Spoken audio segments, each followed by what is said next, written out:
Olá pessoal, boa noite. Hoje então nós vamos estudar o solo, ok? Para começar, o que é o solo, né, no final das contas? O solo é a camada mais superficial da crosta terrestre e, em geral, ela é também chamada de terra ou chão, ok? Então, tudo que a gente está pisando aí no chão, né? Obviamente, se você não estiver no segundo andar, a gente está pisando aí, né, na terra, ok? No chão, beleza? A gente já estudou, né, o que é a crosta terrestre quando a gente viu na última aula as camadas da Terra, ok? Então, se você não lembra, volta na última aula, tá? O solo, ele é resultado de muitos anos de trabalho da natureza, tá? E é graças ao solo que as plantas terrestres, elas puderam existir. Não somente as plantas terrestres, mas também a gente, né? Já que a gente se alimenta de planta, né? E a gente respira oxigênio, né? Então, as plantas são muito importantes, né? Que fazem fotossíntese, produzem oxigênio, enfim. Então, o solo é bem importante pra gente, ok?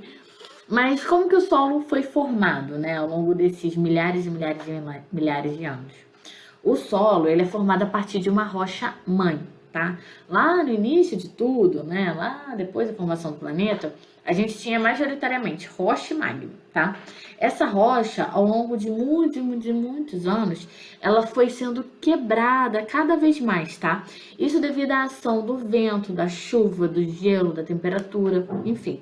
Essa quebra dessa rocha, ela foi sempre feita para que a rocha sempre fique em pedaços menores, ok? Então a rocha sempre estava sendo quebrada, né, em pedaços menores ao longo do tempo. Além disso, a gente também teve a ajuda de organismos vivos, como os líquens, tá? Lembrando que os líquens, na verdade, é uma associação entre dois organismos vivos, entre os fungos e as algas, tá? O que acontece? Esses organismos, eles também ajudavam nesse processo de diminuição, de quebra, de fragmentação dessas rochas, ok? Então, quando a gente tinha uma rocha, né, inicialmente, e essa rocha cada vez foi sendo quebrada em pedaços menores e menores. Até que ela chega num momento, né, em que ele se torna um material mais ou menos solto, né, relativamente disperso e macio, tá? E é esse material solto e macio que a gente chama de parte mineral, ok? Só que eu acabei de falar para vocês, né, do papel dos líquens, né, nessa formação do solo dessa parte mineral. Mas ele não é somente os líquens, né, que são importantes, né, como não são somente os líquens como seres vivos que são importantes na formação do solo, tá? Um outro exemplo também é na formação da parte orgânica do solo. A parte orgânica nada mais é do que a parte que tem restos de vegetais, restos de animais mortos, ou seja, o humus, tá? Além disso, dos seres vivos serem importantes para a composição dessa parte orgânica do solo, os seres vivos eles também são muito importantes para misturar o solo. Então, vamos lá, a gente tem a parte mineral e a gente tem a parte orgânica. Essas duas partes, elas têm que estar sempre misturadas. E são os seres vivos que são responsáveis, né, por essa mistura. Principalmente as minhocas, né? As minhocas são muito importantes para revolver o material o material de que o solo é formado, ok? Além disso, as minhocas são importantes também para sempre deixar o solo oxigenado, ou seja, sempre deixar com que o oxigênio entre no solo. Como? Quando as minhocas vão passando pelo solo, elas sempre deixam canaizinhos, né? E o oxigênio vai se infiltrando no solo por ali, tá? Tanto o oxigênio quanto a água, beleza? Show. Então, no final das contas, do que o solo é composto? O solo é composto de ar, água, parte mineral e parte orgânica, tá? Então, a parte orgânica é formada por restos, né, de animais e plantas, e a parte mineral é formada, né, através da alteração daquelas rochas mães, tá? Então, só pra gente olhar mais ou menos a composição, né, seria em torno, tá? Isso aqui não é regra não, tá?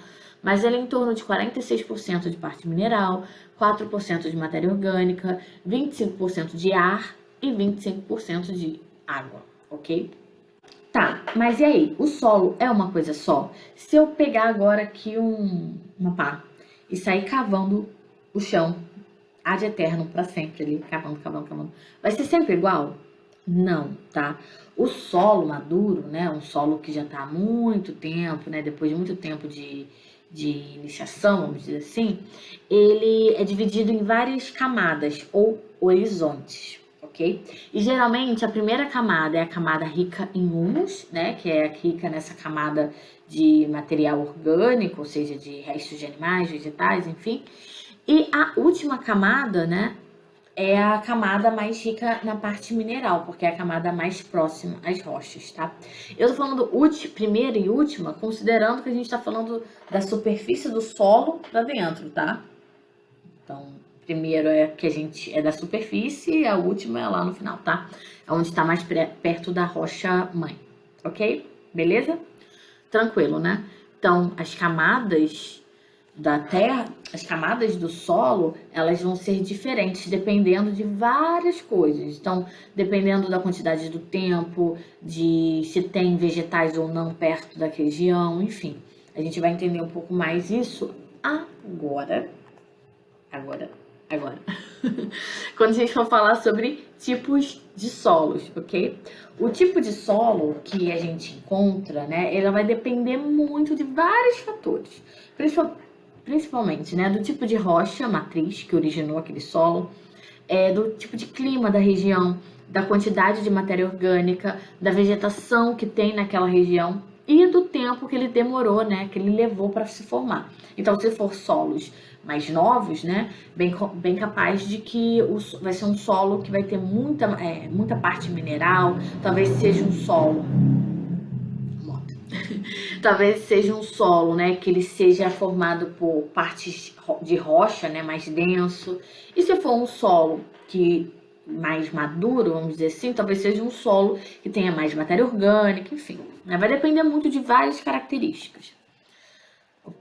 Mas no geral, a gente consegue dividir o solo em quatro tipos. Em solos arenosos, solos argilosos, um solo calcário e nos solos umíferos, ok? Vou botar um mais aqui quando for enviar para vocês. Ficou faltando. Diferença entre eles. Os solos arenosos são solos que têm pouca matéria orgânica normalmente, tá? Então, por exemplo, o solo da praia é um exemplo de solo arenoso, ok? Nesses solos, o que você tem? Você tem a areia. Qual é a grande característica da areia? É que a areia são partículas grandes, ok? Elas não conseguem segurar nem água e nem nutrientes. Então, sempre, por exemplo, choveu, a água vai rapidamente passar por esses grãos da areia e vai ser absorvida, digamos assim, entendeu? Então, ela não vai ficar ali na superfície, onde vai ser onde seria uma região onde as plantas poderiam absorver mais, entendem? Ok? Então, geralmente são solos que secam mais rápido, tá? E não são solos que são inadequados para o plantio, tá? Dependendo da espécie também, tem algumas espécies que são especializadas para isso. Já no caso dos solos argilosos, a gente já tem um solo com partículas bem menores do que a areia, ok? E essas partículas menores, elas formam solos compactados. Eles são bem compactos e pouco permeáveis, ok? Ou seja, o fato de serem poucos permeáveis fazem com que eles retenham a água e os nutrientes por muito mais tempo, beleza? Então, enquanto os solos arenosos, a água e nutrientes passa bem rápido por ele, os solos argilosos não, né? Ele retém por muito mais tempo aquela água e os nutrientes, tá?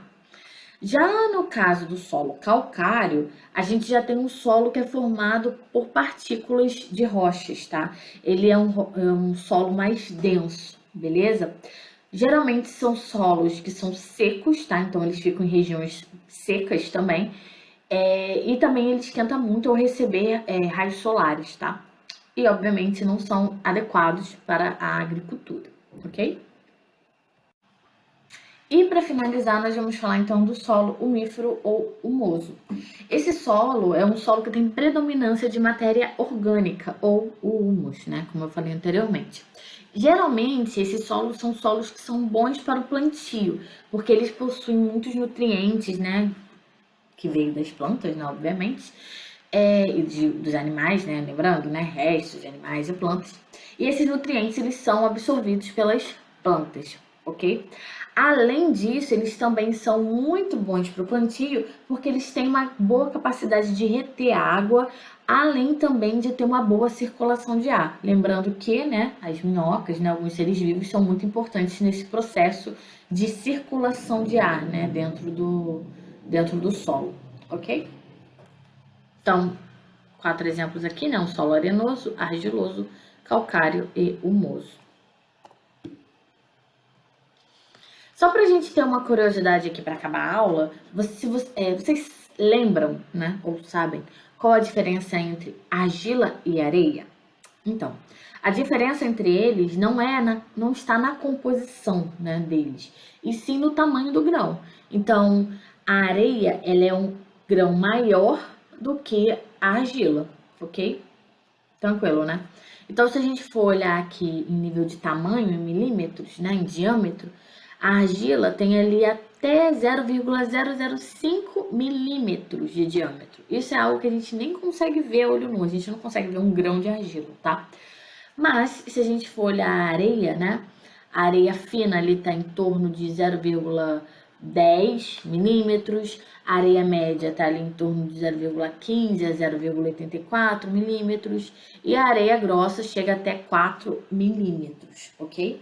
Tranquilo, né? O pedregulho, só pra gente ver, né? Tá ali em torno dos 16 milímetros, ou seja, mais do que 1,5 centímetros. Ok?